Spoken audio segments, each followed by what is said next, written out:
Hey. Hey, everybody. Welcome back. I hope everybody's doing well. Welcome Yes. back to the Oddcast podcast. Off the record. I am, of course, Blackie. I'm Erica. And thanks for joining us. And if it's your first time here, welcome to the show. We appreciate it. Yes. Who's all in chat today? Oh, I guess I should put that up on the screen so we can see here. Let's see. We got Billy Schilling, Gary Spox, Stacy Thrasher. I got your earrings on. Well, they're not yours. You gave them to Erica. We did not break into your house. Got Denise here. And thank you, everybody, for being here. There's Larry. Carmen's here. Wendell's Carmen's here. Somewhere. Hey, dog. What's up? Hey, dog. D-O-double-G. D-O-double-G.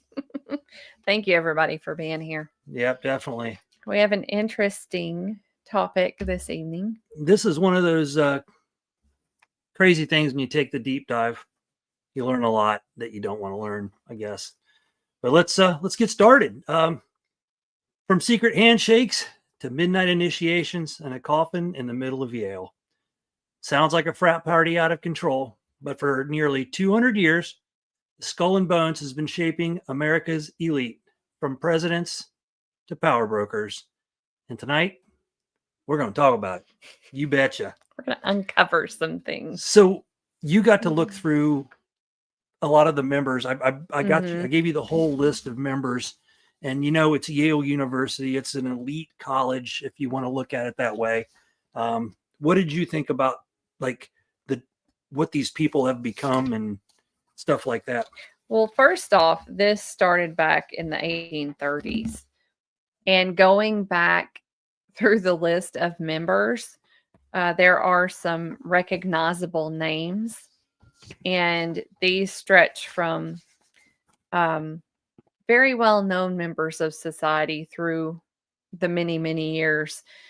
Presidents, senators, judges, governors, and lieutenant governors, professors, U.S. secretaries, Secretary of State, Secretary of War, etc., and state representatives, business leaders, Supreme Court justices, and banking and hedge fund. There are a lot of elites and members, family members of the elites that we know. Absolutely. Who have been a part of this society. It's funny because, we're going to get into other topics at a different date, as in like the Bilderberg Group or the Bohemian Grove or Bohemian Society.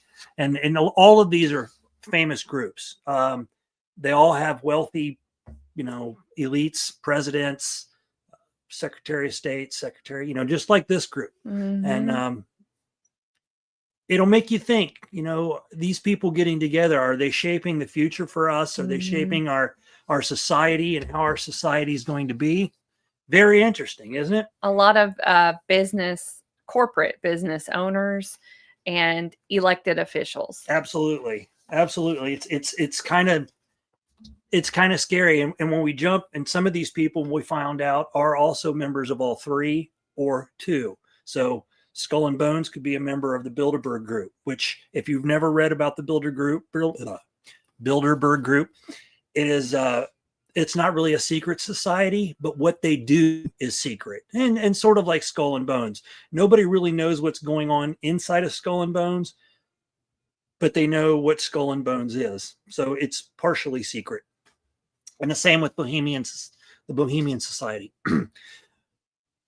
I don't know if there's a delay, but there is. I'm having to use my phone for chat. So if you see me looking down, that's probably what I'm doing. But there seems to be a delay from what I see on the screen. So in case it's on your end, we apologize, but we'll try to keep on time as much as possible. Let me give this to you for now. You can have the power of the power of the mouse. Move your, there you go. So there we go. Hey, we're back. So let's get started on this. The Skull and Bones started in the year 1832 by William Huntington Russell and Alphonso Taft. Now, that last name Taft, Alphonso Taft, should sound familiar, at least the Taft part of it. Taft was big in Ohio. He was also president of the United States. There's other Tafts In fact, there were quite a few, I wouldn't say quite a few, there were a few Tafts that have been a member of the Skull and Bones Society. So anyway, it was born out of rivalry with other Yale debating societies like Lanonia, Brothers in Unity, and Phi Beta Kappa. So they just decided to put them all together. And the group consists of 15 members. So every year they pick 15 juniors to go into the senior year as Skull and Bones seniors. And the name that they picked, Skull and Bones, was chosen to represent mortality, secrecy, and unity in death. In the early nickname, it was the Order or Bonesmen. It's also known as the Brotherhood of Death and Order 322. And we'll get to that 322 here in a little bit. I know on our thumbnail we put the 322 on there to, I've always seen it with that 322, and I never knew what the 322 was, but now I do. So anyway, part of Yale's big three secret societies, along with the Scroll and Key and Wolf's Head. Each year, 15 seniors are tapped on Yale's Tap Day, which is, I guess, like, what do they call that when you were in college? Initiation or yeah, we'll go with initiation. I'm sorry, I did not go to a big college. I went to a community college. Membership is a lifetime. Every membership that the Skull and Bones, if you're a member of Skull and Bones, you're a member for life. And there's estimated around 2,800 plus members total. It is still active today. Members call each other Bonesmen and refer to outsiders as barbarians. So I like that nickname. If they want to call me a barbarian, that's pretty cool. Anyway, let's see. So in 1871, the first extended public mention was in a book, 4 years at Yale. The mystery now attending its existence forms one of the great enigmas. By the late 1800s, Skull and Bones had already developed its image of power and secrecy. Annual initiation rituals and lifelong loyalty began shaping the group's myth. So it was kind of kept a secret, but it was starting to get, more leverage because of the people they were picking to be part of this group, part of this society. And, we'll read a few of the people off. A lot of them you'll know, especially the ones we read off, but there's more to it than just that. In the 1960s, they accepted their first Black member. And in 1975, they accepted their first openly gay member. And in 1969, Yale becomes co-ed, but Skull and Bones stayed male only until 1992. The fight over admitting women caused lawsuits, alumni backlash, and national headlines. William F. Buckley, name that might sound familiar to quite a few of you, led the alumni opposition. Eventually, women were admitted, starting with the class of 1992. Now, we'll talk a little bit about symbols and traditions. The badge. It's a gold skull with crossed bones and the number 322. It's the emblem that I put on the thumbnail. I don't believe, can you pull I put it in our pictures. Keep going, scroll up, there's more pictures. Is there? Mm-mm. Okay, I did not put that one in the pictures. But it's a skull and crossbones like you'd see on like a Jolly Roger on a pirate flag, and underneath that it says 322. If you really want to see it, you can look it up online. Just type in Skull and Bones, and it'll pop up. The 322 represents the year, they think, the year of Greek orator Demosthenes' death. It's also founded in 32 Second Corps. It's a military reference. Connection to an older Masonic or fraternal order from Suffolk, England. So that's, we really don't care about that. It's kind of the history, if you want to know a little bit of the history. But it also has a lot of, let's talk about the building that they do their rituals and everything in. And I'm going to let the beautiful woman here discuss that. It's called the Tomb. Nice, isn't that? The Tomb. Nice. So the Tomb, which has not been a heavily visited building, the best information we could find on descriptions, I have highlighted to speak with you about. So the tomb is located at 64 High Street in New Haven, Connecticut, just near the Yale campus. And the tomb was built in 1856. Pardon me. Sorry. And they had, performed expansions to the building in the years since. But This is the tomb right here. It has been described as nearly windowless. And the exterior, as you can see, if you can see, stone walls, black wrought iron door. There are no signs to indicate what this building is, but you can see the numbers 322 carved on the building. And it's been described, if you can see it, not everybody listening can see the picture, but it's been described as it appears as a small private museum or mausoleum. And inside the tomb, this is an old picture here. Mm-hmm. You can't find a whole lot of pictures of the inside, hence secret society. Right. And that's why the descriptions that we have, some of the information we have will list as rumored to be. Obviously, we don't have firsthand knowledge of this, but many visitors are not welcome there. Inside the tomb, the front hall is described as a dimly lit entryway with famous portraits of famous bonesmen, which we'll discuss, and historical artifacts. And it's been described smell of old wood, incense, and dust. And there are skulls and bones motifs appear on door handles, chandeliers, and trim.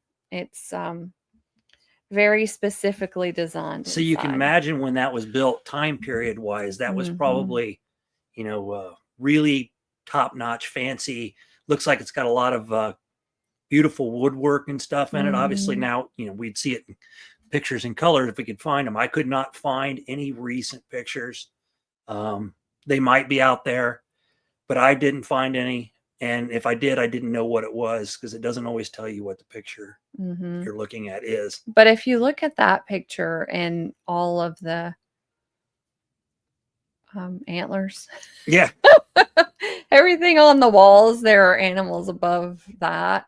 Lots of large portraits too, you can see. And yes, Stacy, you're absolutely correct. It's not easy to infiltrate something like Freemasons. Yeah. These are called secret societies. So part of them has to stay secret. And, there's so many secret things. The Masons are still secret. There's a lot you can find out about being a Mason, if you are a Mason, or even about the Masons. But there's also a lot you're not going to know about the Masons.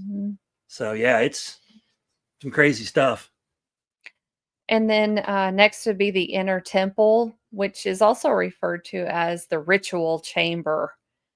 And I don't have pictures of that. It's described as the most secretive room where initiation ceremonies reportedly occur.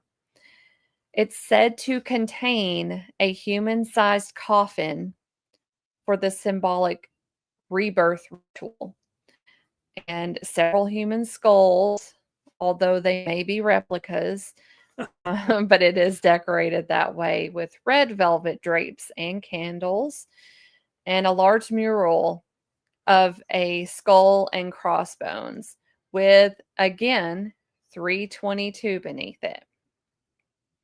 That room is reported to be soundproofed. So it makes you wonder, what we've noticed about, at least I have, since I've kind of studied some of this stuff between these secret societies, a lot of them believe in death and ritualistic sacrifice. So think about that. Does that make much sense to you? Why would they do? These are our elites. These are the people, once we tell you names, and some of you know, you'll be wondering, why would they do stuff like this? It's really pretty crazy. Next is the Hall of the Knights. There is a long wood paneled room, which, judging from the last picture, Might have been it. Yeah. not shocking. Might be it. Don't know. No, it's just not shocking with that decor. Where members hold meetings and dinners. And it's decorated with swords, armor, and European symbols. There is the round table where the 15 seniors sit. And again, portraits of alumni on the walls. So you can tell they definitely preserve their history, their secret, history. Now I'm just bringing up, these are just some random pictures. I guess they would be Skull and Bones class pictures or whatever you want to call them. And on this one, if you look to the gentleman just left of the grandfather clock, I believe that is H.W. Bush, George H.W. And that's just one of the pictures. You can see the skull and crossbones. And look how their legs are crossed on the table. Oh, yeah. Everything's to ritualistic. go along with that. Yep. They go along with the tablecloth and everything. And then they're all posed the exact same way. I mean, their suits, the colors are different, but looks like the ties and the shirts are the same. Different colored suits, but nothing really off the wall. They're just like gradient shades of difference. And here's a different class, but notice the pose. They got the legs going the same way. And maybe that's just to make the picture flow. I don't know. And I think this was the first class. I'm not sure, or one of the early classes, but there is an actual human skull and bones.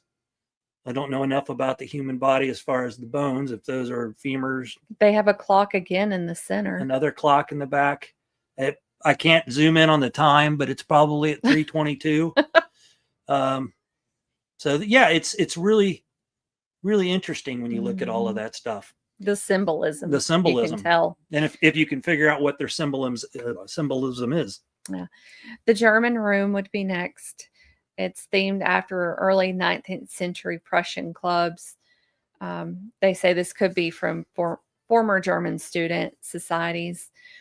They include beer steins, long wooden benches, and a collection of German paraphernalia, including a full suit of armor and flags. And the dinner and confession rituals are said to occur here in the German room. So it's like they party. I mean, it's typical, college stuff. I don't know how many of you went to college, but I'm sure you went to the parties. And if any of you were fraternity or sorority members, you had your different, types of parties you went to from, I can't even remember half of them. I went to a few of them, but it's, you go to different, you might help out benefits and stuff, things like that. But there's all these different frat parties and sorority parties always going on, for sure. Okay, then we have the tomb room, aka the death room. This is possibly located in the basement and said to contain relics, bones, and possibly what's rumored as the Geronimo skull. And that's Geronimo. There's a lot of controversy behind that, because I believe that the Skull and Bones Society was, if I remember correctly, they were sued by the Indians, and I can't remember what tribe Geronimo was, but they wanted the skull back. So I could do that, probably a whole nother one on that one, but I believe that's what was happening. And whether they gave it back, I don't know. It's not something I can find offhand. But that was Geronimo, obviously famous Indian chief. And then some descriptions are given that list a glass case labeled Geronimo's skull, the gift of Prescott. Now, Prescott, for you that don't know, is Prescott Bush. Name sounds familiar, doesn't it? Also in the tomb room is a skull labeled Madame Pompadour. Madame Pompadour. Okay. A Nazi flag taken as a war trophy. We obviously don't know if these are true statements, or but is it? A collection of occult texts and rare books. That's probably true.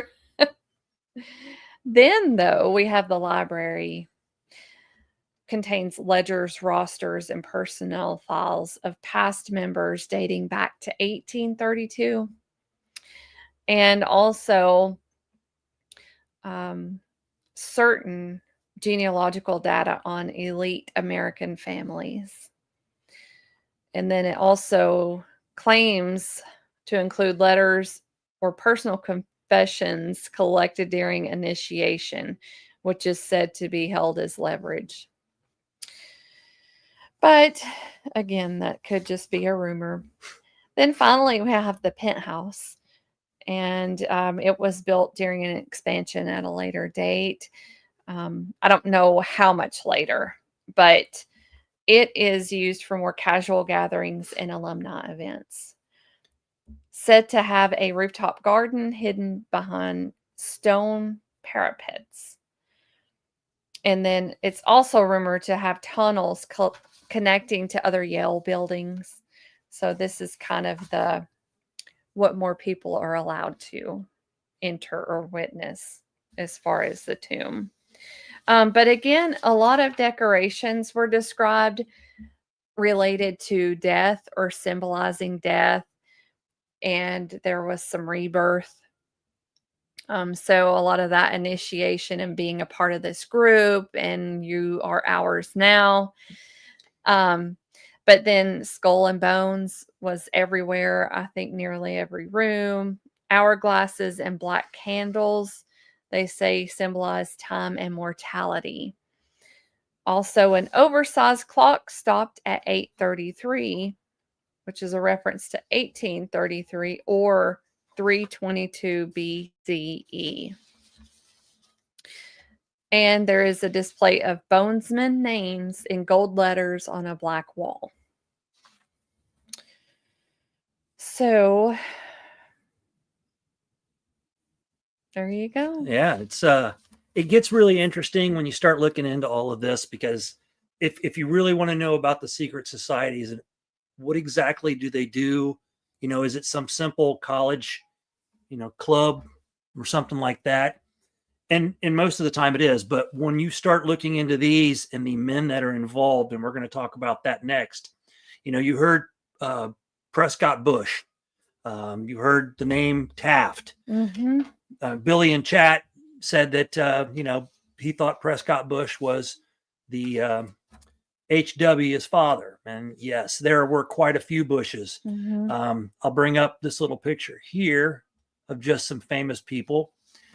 So right up here are the two founders, and I have to look at their names. Not William F. Buckley, but I put that piece of paper away. But it's yep, very good, Chad. It is the there you go,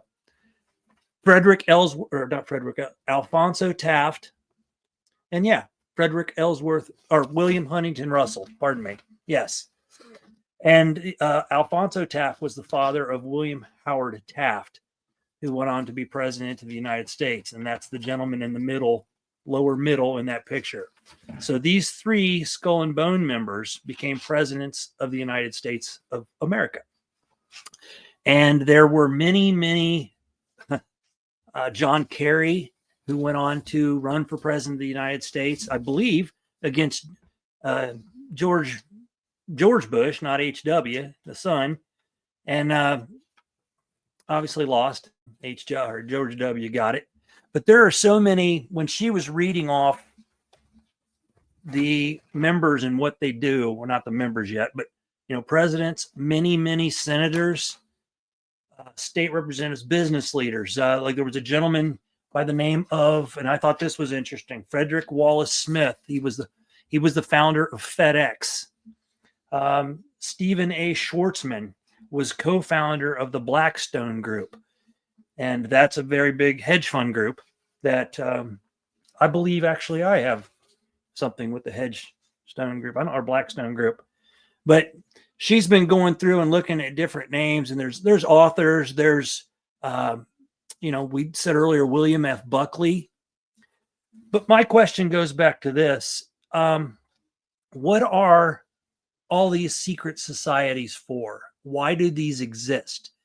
There is nobody in any of these lists we have and I don't have all 2,800 plus. I have a list that was given to me by some of the search engines. You really can't find a complete list of like everybody, but these are the people that ended up being something in society as far as federal judges, senators. And it just seems funny to me that all these groups, from Skull and Bones to Bilderberg to Bohemian, and there's more, have all these business leaders, presidents. What exactly are these people doing?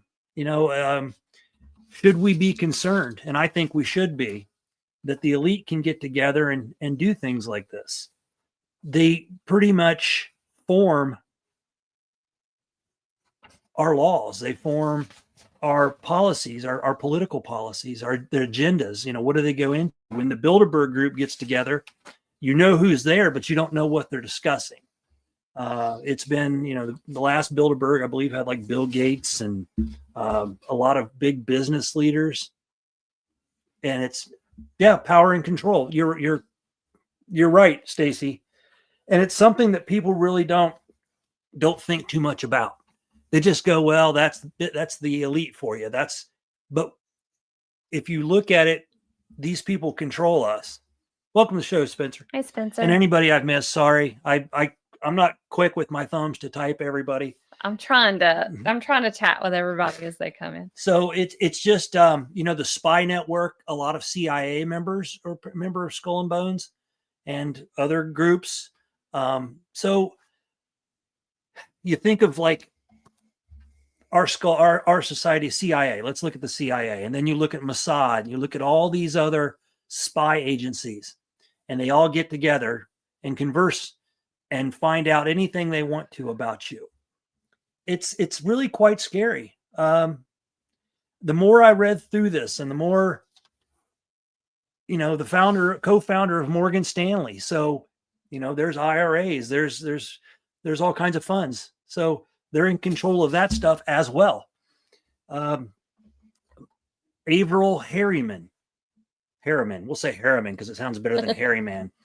He was a partner in Brown Brothers Harriman, one of the oldest private banks in the U.S. Did you put Williams up there? Williams says, I was told by the guy I knew from Skull and Bones that it is a social group that did silly stuff and had drunken parties.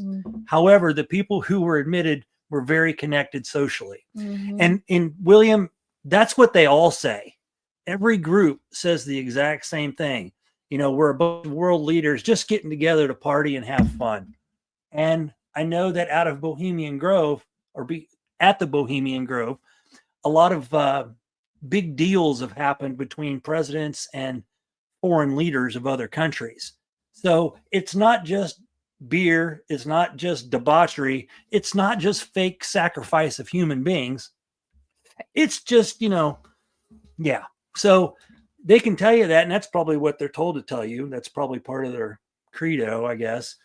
But when you look into the people involved and the control that they have over us in society, it should scare everybody. I mean, what did you think when you saw, when I gave you that list and you saw what people did in their jobs? Oh, yeah.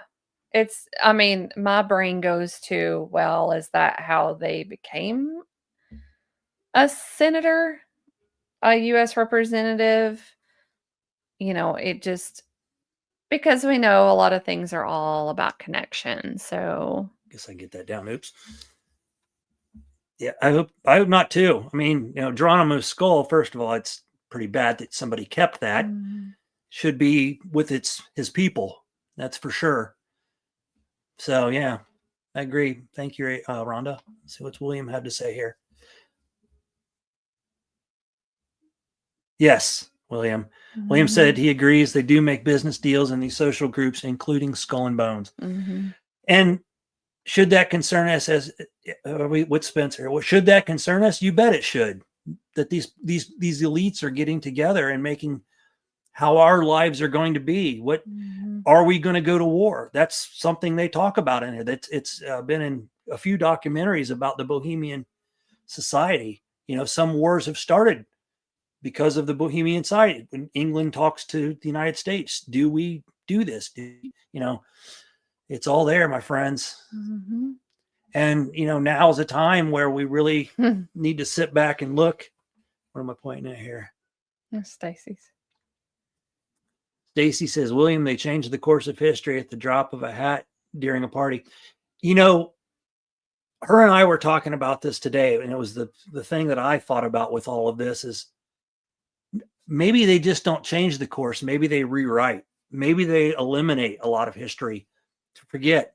And we talked about the Mandela effect. I still think that's a government psyop because there are a lot of things that I've seen with the Mandela effect that I know I saw a cornucopia.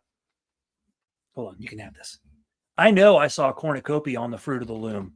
I know it because that's the first time I asked my mom, what is a cornucopia? Now you're going to laugh because it was on a pair of my tidy whities when I was a little kid. And I said, Mom, what is this thing? And she said, that's a cornucopia. It's what you keep vegetables and fruits in. And I said, okay, now I know. And that's it. And those Spencer's up there. Oh, there you go. It's up there. How did Pelosi accumulate insider trading? You know that. That's exactly what happened. And then she told her husband, because she'll claim that she didn't make that money. Her husband did. Well, okay. But I believe, who was the lady that got busted for insider trading? Wasn't it Martha Stewart had to go to prison for insider trading. Barry's dad was a Mason. He said at the funeral, they showed up, handed his mom this thick envelope of cash, paid the respects, and left. He said it was like they were mafia or something. Wow. Heard that as well. I've heard that as well, my friend. And it's these secret societies are kind of crazy. I'm not a member of one. I'm one of them people that'll tell you everything. So wouldn't be a good member of a secret society. Spencer, absolutely correct. Rich connected people make deals with other rich connected people. Also, hi to Brian, Rhonda, and I know Patrick, Pyro. I think we got everybody. Cool. So what do you in chat, what do you think of these secret societies? I mean, do you want these people, or do you think these people should have control over everyday life when they live a whole different lifestyle than we live? Mm-hmm. What's that? Let them eat cake. When that Marie Antoinette that said that, or somebody said that, but let them eat cake. And it's basically, your peons. And yes, there's nothing we can do about it. We're always going to be the peons. But it's nice. I think it's neat when you open your eyes to everything that's going on around you and what's happening. And Stacy says, I think they should have no control. I agree. And I'll say this about the U.S. alone and how big our government got. Our government was bigger. When they talked about jobs and, greatest job growth, we were hiring federal workers. So some people were working. I'm not going to say people weren't working, but there were a lot of people that weren't doing a thing.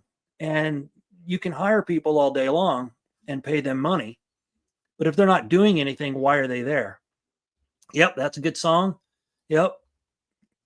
And it's just, put Spencer's up there. Well, let's Stacy say, if you can't walk in my shoes, you shouldn't have any day in my life. I agree. Agreed. Spencer says, the bottom line is people in power will do anything to stay in power, and they accumulate wealth and influence.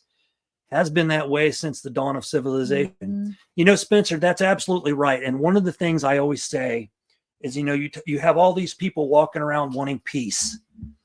We want peace, peace. And from the dawn of mankind, there has never been peace. There never will be peace. There will always be war. There will always be famine because of power and control. That's just how it works. I believe in my heart that mankind has been here, developed, and wiped themselves out, possibly many of times. And here we are again. We get to that, we had the Cold War where we thought we were going to get in a nuclear war with Russia. Here we are again. It hasn't happened. It might not happen for another 1,000 years. We don't know, but that's always on the edge. We live on the edge all the time with war, famine, and all of this. And I really don't think people standing around saying, we want peace, is going to do any good. Look what we did in the Revolutionary War. And I'm not promoting doing that now. I'm just saying that people have to rise up someday. And, right now I still think we're in the middle. We're in the lower level of problems. But if it ever got out of hand and somebody really started to take over, what we do in everyday life, we'd have to worry about it more. And, but that's what these societies control. Elites fund both sides of any war. So is the banking industry. And I can go so far into that, we talk about the Rothschilds, and we'll do one on the families, but the Rothschild families have been funding both sides of the war for probably since war, probably, who knows, but a long, long time. And, we looked at these big families. We looked at the Rockefellers and what they have done to our country. There's so much that, if you look at the Rockefellers, who I believe were in oil and then went from oil into pharmaceuticals and all kinds of other things. And you're just like, why? How do they get involved in all this other stuff? It's not just buying it. There's a reason they're getting involved in it. And that's what's scary for us. What's old Spency got to say here? Spencer Jameson says, we cannot change anything unless the general public becomes educated and uses their power to vote. Absolutely. The problem is getting people to use their vote and get off their asses. And Wendell, it's funny because I still see things on these social medias of people, oh, I'm glad I didn't vote, or whatever. And well, you have to vote. One way or the other, you have to vote. I agree that a two-party system is probably a bad thing. There needs to be no parties. You elect the people that are the best. You do your research and you pick those people. Problem is, as you're seeing right now with what went down, and I don't want to get political. Well, this whole thing's political. With what went down in New York, you're seeing people that are asked, why did you vote for this guy? Well, he's going to give me free stuff. I get free bus rides. He's young. He's cute. All these stupid things that have nothing to do with what their lives are really going to be like. What part is he affecting in their lives, and how is their life going to change? And that's how we should look at every politician that comes into office.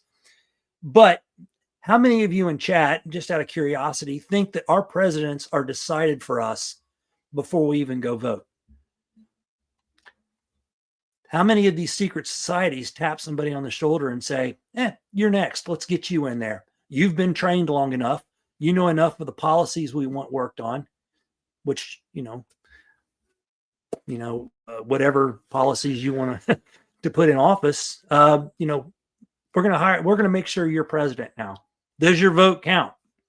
We don't know. But it's something that if you start digging into, you can find things. There's plenty of people out there that do dig into this stuff, that you find out that a lot of this is maybe not by our choice. Maybe it's by design, that the people that get in office are there for a reason. For sure. William says, Spencer, that's true. But in the U.S., there is more opportunity by far to better themselves and get into that elite group than any other nation on earth. Well, when you're the most powerful nation, you have that ability. But are we made a powerful nation for a reason? Is it because of our resources? That's something to look at. Again, if they're tapping somebody to be president of the country, or president of our country, maybe there's a reason he's there. Spencer, if you don't vote with your choice, it gets used against you. If you leave an open slot, it gets filled by the other side. Please understand that. Of course. And I'll be honest with you. I didn't start voting. I was more of an anarchist when I was young. I was a punk rocker. I didn't care. I just wanted to be wild, crazy, and, F the government and all that stuff.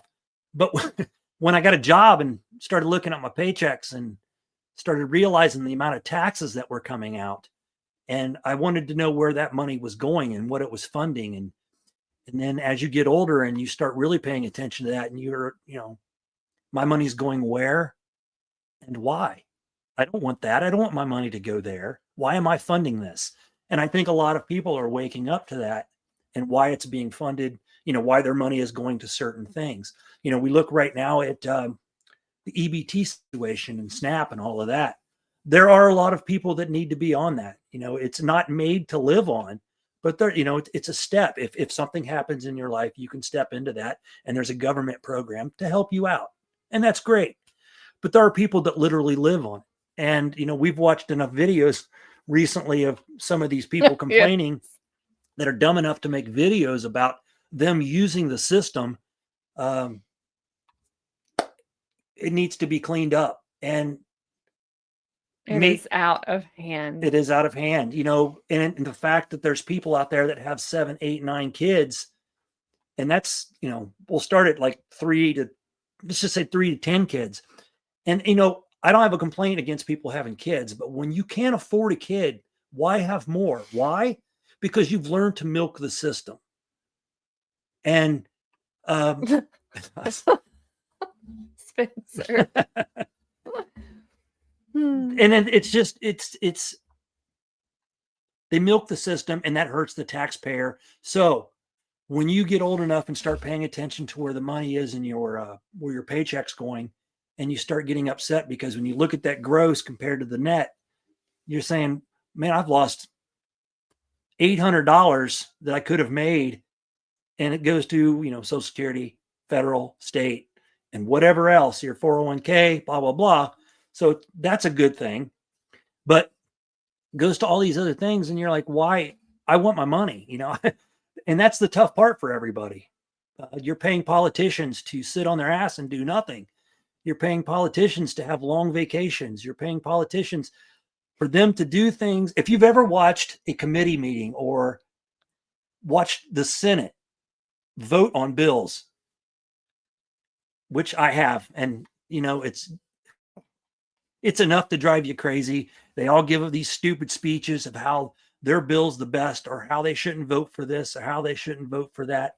And we pay these people to do this, and they're there for, there we talk term limits. They're there for years, some of them 50, 60 years. And then you have ones, like we'll go both sides here. We'll look at Mitch McConnell. We'll look at my favorite, Rosa DeLauro, or whatever her name is with the purple hair. And you're wondering who voted for this woman? Who voted? Mitch McConnell's been there, I think, since Jesus rose from the tomb. I mean, it's these people, they don't understand policy. They don't understand young people growing up and the things that might get them better off started in life. We look at housing, it's all crazy. And I'm starting to rant. I'm sorry about that. I know this was about Skull and Bones, but these are the people that have come from Skull and Bones. And I'm not saying all of them, again, there's probably 20 some pages of people here. And there's a lot more because of 2,800, that'd be, probably about at least that thick. So, but I can complain about it because these people are the ones that set our policies, our laws, our rules, which is a law, but the things that dictate what our lives are like. And William says, I'm a big advocate of term limits, but I am not optimistic that will ever have. Well, why would it? You think they're going to vote on their own term limits? That's the sad part. We'd have to have, and I don't know if the president can do it, would be an executive order for term limits. I mean, if he could do it, that would be great.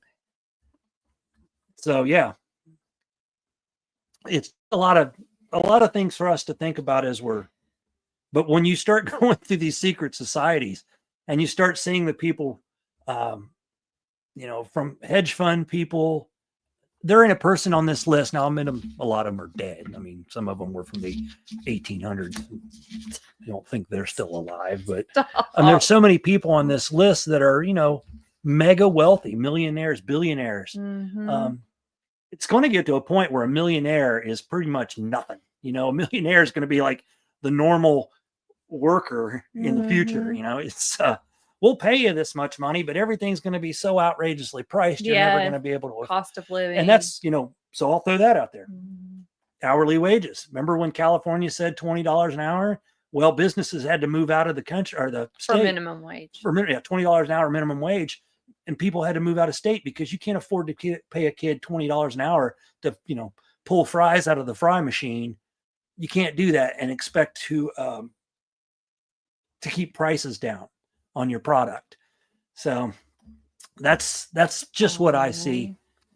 We got KHR797 Kenneth. Welcome to the show. Welcome, He Kenneth. said he's been splitting wood. Oh man, Getting good. I ready love for to the split first- wood. No, it's not. And then we've also had Bobby. I saw her come in, and Brian. I think we're caught up on everybody. Yeah, I mean, so anyway, I don't have a lot more on this. I could talk about, I've got notes on the Bilderberg group, or the Bilderberg group, which is, pretty much all business, and the Bohemian Society. And I highly suggest, I know a lot of people don't like Alex Jones, but he actually snuck into the Bohemian Society as they were performing their seminars or ceremonies, I guess, not seminars, ceremonies, and got video footage of a lot of things that go on there. And it's really interesting if you can find it. I know he's out there sometimes. He's right a lot, but he's out there a little bit. And I kind of like that, because that's, I think you need to think outside the box on a lot of things. Pyra says 3-term limit too. That's hilarious. That's great. I like that a lot. I really do. I like that a lot. Wow. Yes. Term limits would change this country. Spencer. Yeah. Agreed. That's what I really think if we implemented term limits, our government would be way better for us, because I think what happens is we elect somebody on their lies, and then when they get in, we find out that they're liars and they don't really stand for us. So at least if we had term limits, we could get them out, have that ability, and then bring somebody new in. That's probably going to lie also. There's very few really good politicians that I feel work for the people. And unfortunately, they're not in positions where they can really do a whole lot. And maybe this is like an Illuminati type thing, or but yes, Spencer, you ain't gonna get us kicked off of YouTube. No, You're fine. Like, we definitely want him on. Yeah. That would be fun. But maybe there's somebody at control of all of this, like we talked to Bilderberg Group and these high societies, just like there is with Hollywood and everything else. And that's another subject I could go into. Not Hollywood, but who controls Hollywood also controls the United States government. But we won't go there. The outgoing mayor of New Orleans was recently indicted. She'll be in prison soon. Wow. There's been a lot more politicians this year and last year, more this year, that are getting busted for everything, the bad stuff, child trafficking, sexual stuff. I remember seeing a meme, and it was actually a guy giving a speech. I've seen it in meme form as well, but he was talking about the difference between the NFL. Guess which one, the NFL or the NBA? And they're giving all these people that have been arrested and what they've been arrested for and blah, blah, blah. And there he asked the crowd, was it the NFL or the NBA? And they are like, NFL, NBA. He goes, wrong. It was the United States Congress. And you're like, holy, I can't believe this. So, they're people as well. When we think they're better people or higher people, we know they're not. Looked it up. Article 5. That's 5, right? Yeah. Convention of States. Real quick, Brian's comment here. And hey, Lori, welcome back. I like that. Yes, Spencer, while you're in here. What's that? He says, hey, why don't we all meet up at That's LBS? Brian. Yeah, Brian Lagarde I says. thought you said no, Spencer's in here, and Spencer's got the thing. Yeah. So, Spencer, you think you might want to come on our show next week? No, not next week. You might talk me out of retirement for next weekend. She doesn't want to have a show next week. She wants the day off. But go ahead. I think there might have been one other thing. I'll be completely honest with you guys. When I started this show, when I wanted to do this show, I discussed it with her, and she was like, do it. I was going to be pretty much conspiracy theory, anti-political show. Now, politics are part of our lives, so I can't be 100% anti-political. There are people I like. I've mentioned that. But I wanted to always hit on the things that were going bad in society, politics-wise. As you can see, it's every day. Every day, when you have to listen to this man is in great shape to run the country, and you're like, the guy can't even talk, that kind of thing. When they're lying to your face about stuff, when you watch something, on YouTube from an independent person and you get to see the whole speech, the whole thing that was said, and then you watch the mainstream media and they take a little snippet and try to flip the script. And you're like, well, no, I heard this whole thing. I know one of them that was said was, there's fine people on both sides. That speech, that one killed me because I had watched that speech. And look, I'm anti-politics. As heavy as I am into politics, I'm still anti-politics. But quit lying to me, okay? I don't need it thrown in my face of your lies. I'm a human being. I have a brain. I like to ask questions. She rides my ass all the time because she's like, you always ask questions. Why do you always ask questions? I never say it like well, that. No. I take that back. She says, why do you always ask questions? I don't say it like that either. But anyway, for humor-wise, you do. Similar. But I love to know things, so I'm always asking questions, whether it's the simplest question to a complicated question. Sometimes, verbally, I ask myself a question, and mentally, I'll answer myself. It's just how I get through things. I need to know what's going on, and so I'm trying to watch as many shows as I can, as many independent news broadcasters as I can. I really like, and I've promoted their show, the Redacted with Natalie and Clayton Morris. I really love that show. They're kind of, I would say they're in the middle, I would say middle right a little bit, maybe sometimes middle left. I know she is. And that's what I like to hear. I love conversation with people on the other side because I want to know how people think. My mom said I would have been probably a good psychologist or psychiatrist, probably psychologist. And because I love to ask questions and I just want to know why people think the way they think. I can't keep thinking that everybody's going to think like me because this would be a really wild place if everybody thought the way I thought. So we've got Ashes here now. Hey, Ashes. I think Ashes has been here. And Richard. Hey, Richard. Good to see you. And I think maybe another. Ashes is the video gamer. I know he mentioned that last time. Okay. Well, thank you everybody for being here. Yeah, thank you. We were discussing what show we wanted to do, and I mentioned Skull and Bones. You got something in the way? I can't read it. But we need people like Chad and Spencer making people communicate with each other. And I really, Stacy, I'll be completely honest with you. I agree 100%. But getting two sides nowadays is really tough to have a conversation. I'm and just like Spencer, because I know he's the same way. And yes, Ashes, if you could put your podcast channel in here. I don't have yours. If you could just enter it up on the board or in chat, that'd be great. And we'll put it up. But man, I've just completely lost what I was talking about. Age sucks. Yeah. So being the voice, being open. I know Chad has no problem if we're in an elevator talking to whoever is in there with us. I like to make people uncomfortable. He's not shy. And he's managed to, get me to break out of my shell quite a bit, which I am thankful for. But yeah, he's not shy when it comes to politics. And he is truly just so into it and so knowledgeable. This is backwards. And he keeps up with it daily. Unfortunately. I mean, he is serious about it. So. Yeah, Ashes, is that YouTube, I'm assuming? The Boom Boom Room. The Boom Boom 777. That's cool.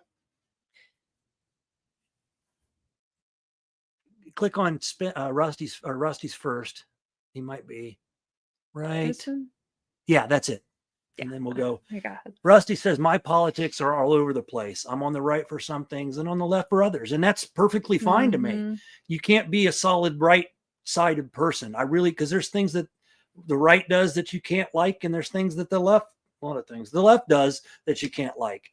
I consider myself, what did I call myself? An independent conservative, because I lean more right than I do left. So I like to think for myself.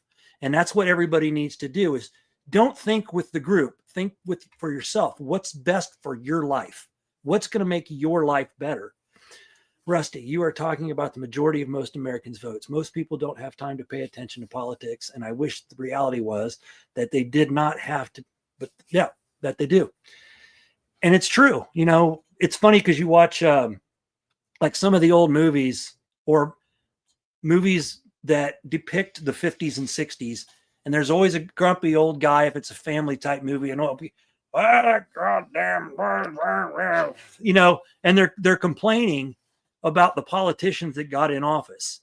And there are people that play. Oh, yeah, put Williams up there too. Yeah. Oh, Carmen says, I have a friend that is far left and she swallows anything they say. Oh, I've too many shows I've watched with those people. They'll believe anything. And then if you share the truth, then they're saying, well, that's not true. I saw it on MSNBC or even Fox, you know, any news source, prime news source. Hey, Murray. And Gary said he's going to add to the list. So thank you, because we definitely promote each other. Yes. Thank you, Gary, for always looking out. And so back to Williams here. Williams podcast, The Blues Doctor recommends. Such a great show. That definitely tune in on his. And let's see. April Spencer's down there. It said LBO, probably April. Okay. If he likes to make people uncomfortable in elevators, I guess talking to them is better than just blowing.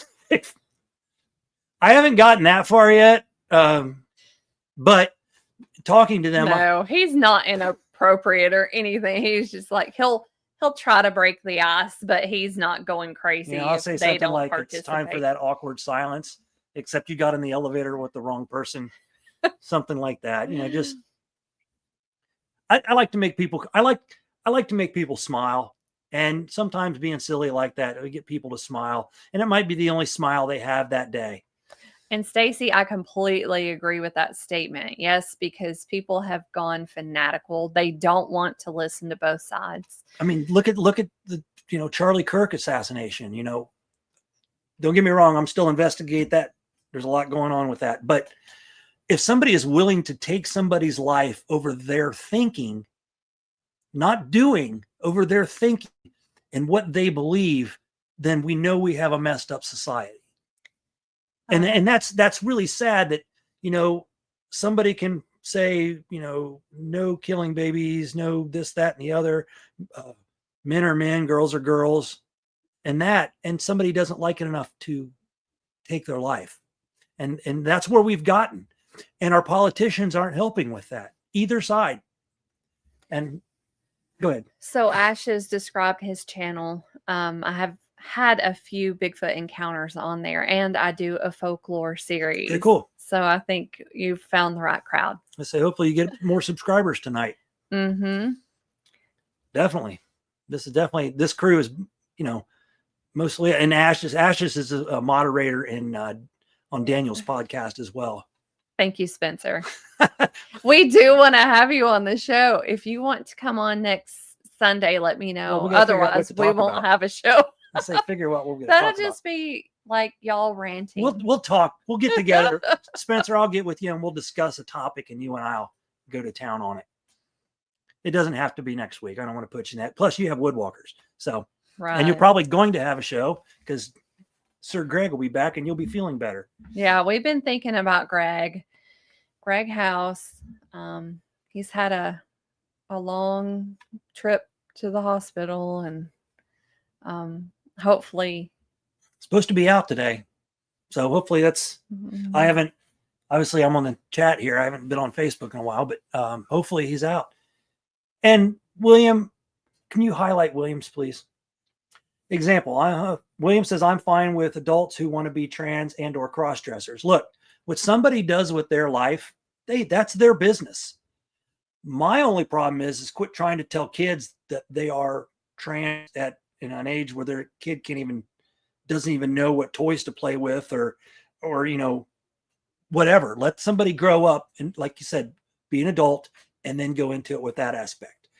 So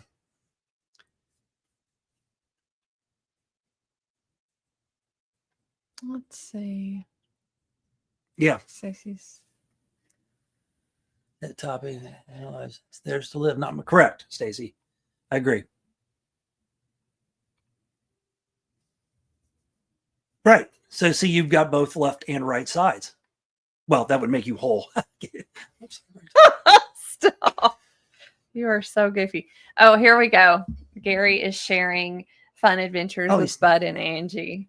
Which their last video was good, where Bud went down and to the man cave and then Patrick and the crew, Mark Green, Chris Reinhardt. The Bigfoot 911 show with Mr. Wendell.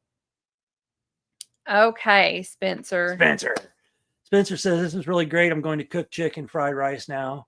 Thanks Love the for show. joining Y'all us. have a good night. Everybody take care. Stay safe. See you soon. Thanks for hopping in here, Spencer. Highly appreciate it. Thank you.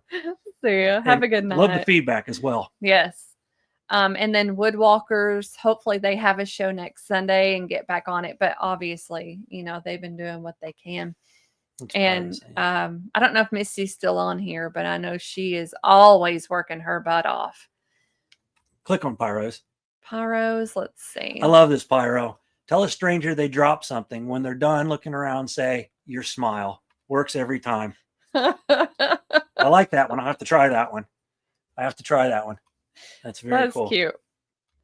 Okay, let's see. Also, PJ Arkansas Sasquatch. Gary sharing that channel. Thank you, Gary. The one night I read them off, and I write like a doctor. No offense, William. I guess Ashes is a mod. Yeah. For Jim Powers and Harley. Okay. Oh, and Harley. Okay.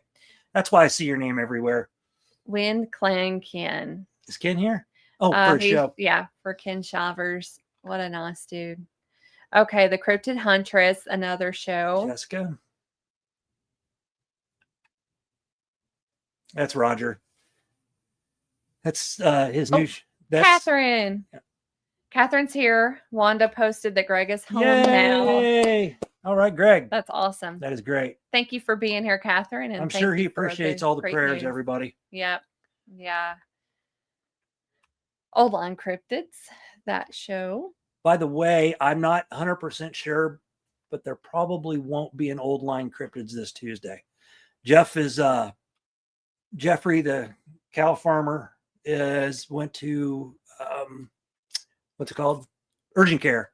Oh. He has strep throat and he's not doing too good. So he probably won't have a show Tuesday. But obviously Jerry will tell us yes or no. Hopefully referencing Bud and Angie. Nice. Oh, okay, cool. That will be very interesting. It's always fun. I know you've done us before too. And it's always fun to hear somebody mention you on their show. So that helps all the time. I know one night Mark Green mentioned my that he liked a lot of what I had to say. And I was like, oh my God, Mark Green. Misty, we love you too. She said she's outside freezing, stapling up plastic. Oh yeah. Misty, you get that great weather we're going to get, or we're getting what in the 20s tonight? Snowflakes. There's Jerry. OLC. Hey, Jerry. Welcome. Okay. Okay. 22 for Pyro. Oh boy. Yeah, our weather's changing, kids. I know here. Jerry said no show. No show. Okay, so Jerry's confirming no show Tuesday night on the Old Line Cryptids. Just so you all know. You heard it here first. Stop. Prayers for Milkman, the naked zipliner. That's probably what happened. Him and Patrick were probably naked ziplining. No offense, Patrick. I wouldn't say that to you. Pyro. Did you hear all the power knocks on PJ's channel? Best ever recorded. I saw that and I have not watched that yet. So I definitely will check that out. Everybody check out PJ's for the knocks, wood knocks. Mm-hmm. y'all be safe. It's getting a mite bit sketchy. Huh. Okay, Misty. Thank you. Yeah. Everybody help each other out. Even if you go Mhm. into somebody's chat for 5-10 minutes, it helps the algorithm. Give a thumbs up. It helps the algorithm. Give them some Mhm. hearts. Helps the algorithm. Just gets their show out. Some people do want to make money on this, and some people just want to do what I do, what we do, I should say. Mhm. I like to complain a lot. I like to get angry and talk about things like this. And that's fun for me because I get it out here and then I'm quiet the rest of the night. So we appreciate you all being here. Yes, thank How you. far are we into? Oh, we finally made it an hour. We love the chat afterwards too. I love it. I'm glad there were some people that threw out some great comments. Because again, we learn from you guys as well. And William, that's pretty cool that you had a guy that you knew that was a member of Skull and Bones, because that's pretty wild. But and I know that didn't just drink and converse. There were other things going on, but that's cool. Okay, well, we, as of right now, will not be having a show this coming Sunday. Sunday is pretty much her only day off, so we're going to do something that day, so she can at least enjoy the whole day. Although she enjoys doing this and she likes being here, but to go somewhere else besides, upstairs in our house, which is our this is our second bedroom, and this is our new I guess studio, which the lighting seems to be pretty good. I kind of look pasty. Makes my left ear look bigger.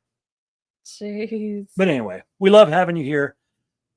It's fun, and we love to converse. And again, if you want to know more about the Skull and Bones, research it. You're not going to find much more than what we told you, Right. unfortunately, because I did a lot of it. I did a lot of research. You'll find out the names of the people that are involved with Skull and Bones and their occupations, what they've done, everything from judges. Some of these guys that were president, George Bush, Taft, or the Bushes, the Taft, hired a lot of people from their Skull and Bones Society into their administration. And that's another thing to look at. So, I know people hire friends, but if I became president, I don't know if I would hire many of my friends to my staff. No offense to the people in chat, but I'm talking like friends from before, because we were pretty crazy and they wouldn't be the people to run our country. Anyway. Looks like Ashes is heading out. Have a good night. And Thanks, thank Ash, for you, being Carmen. here. Thank Ashes. you very much. Okay. So it looks like we'll be ending the show. Oh, here, I want to do something. Thank you, Stacy. Here, I want to do We have a wide variety of I want to do something. topics, and I want to do something. we thoroughly enjoy that. I want to do this. Wait, I got to find it first. There we go. Watch this. Oh, my pyro's in the way. Hold on, let me take pyro off. There we go. I learned some new things, so I'm pretty excited about trying to get the show a little more professional. I'm going to try to introduce videos and stuff, and we'll get there and make it a little more professional show. I know that when I talk, it's not very professional sometimes. Oh, stop. But no, I just mean, we like to have fun. That's the object of our show. Yes, we do. And I also got, and for you people that don't know, we love you. We love you here. And I'd like to think that sometimes you're goofy. Anyway, everybody, thank you for being here. Yes, thank you. We appreciate it. I hope you learned something. Take a little dive into the Skull and Bones. If you don't know it, take a little dive into the Bilderberg Group and Bohemian Society. Other secret societies. Or find a book and just read about them. It's crazy what you'll read, and you'll be shocked. And you'll learn a little bit more about what controls us and who controls us. And I think that when we were talking about these societies, that I know there's a lot of talk about the group called the Illuminati. I think that all of these groups form the Illuminati, and there's a lot more involved in that as well. So check it out, research it, I can't tell you everything. I tell you what I know. She tells you what she knows, and that's it. The rest we learn on our own. Mm-hmm. But we thank you all for being here. Yes, thank you. Hit the thumbs up. If you're not subscribed, please subscribe. Thank you to our moderators. And always thank you to the moderators. Check out all the shows that that Greg shared. Okay, we're going to try this again. Hey, share all the shows that Brother Gary put up on there and check them out. And hopefully, it'll help them out a little bit. But we love you guys. We love you guys. That's been easy. Anyway, we'll talk to you all later. I want to do one more thing. Here we go. This is another new thing I learned too. See ya, everybody. We'll talk to you later. Have a great night.